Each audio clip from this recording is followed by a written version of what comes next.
Hello, ladies and gentlemen, and welcome to the first installment of ASFAF, the Anti-Science Federation as, well, you already know. I'm your host, Alex Antonov, and today we have a plethora of stories that will make you see the world in a different light. Our stories today revolve around the rising acidity of the oceans, which has brought upon a plague of destruction in our giant oceans, where the bathroom is wherever you please, and fish that look scarier than JJ the jet plane live. These problems include the lowering of the ocean's pH, our coral reefs dying out, and increasing levels of trash, which have only ever been rivaled by none other than your grade point average. Problems such as these have found their way to us at ASFAF. Now it is up to us to find a completely logical and environmentally friendly solution to these problems.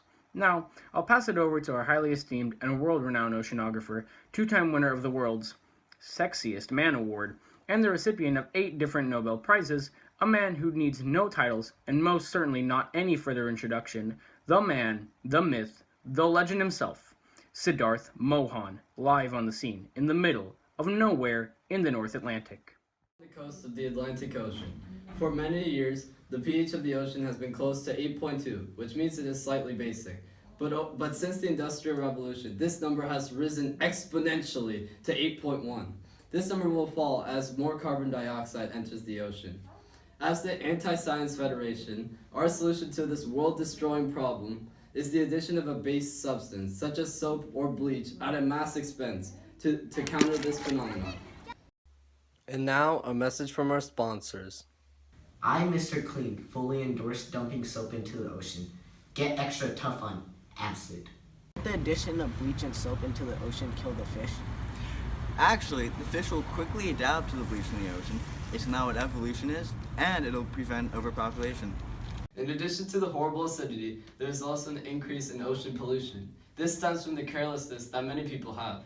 Instead of throwing away the trash, they throw it into the ocean. So how do we fix it? We can start by burning the gas from the oil on the water.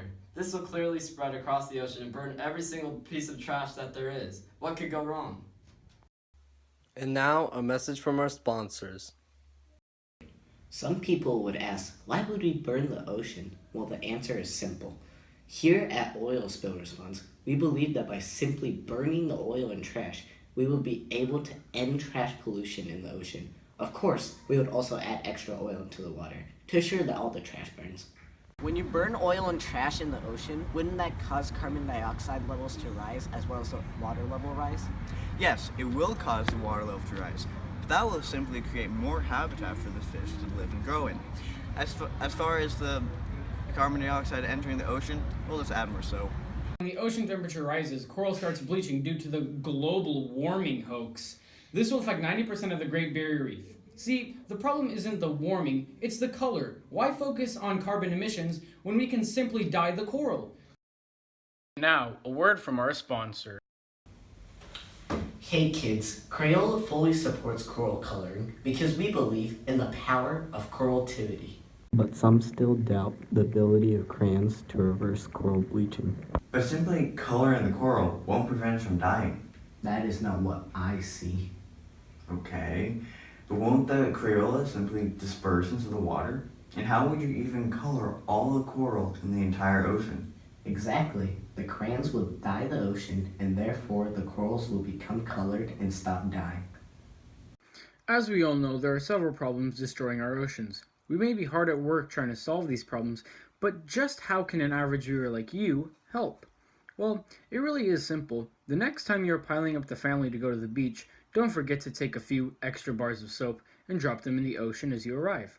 Also, bring a few matches and oil so that if you see a water bottle bobbing along the surface of the ocean, you can set it ablaze.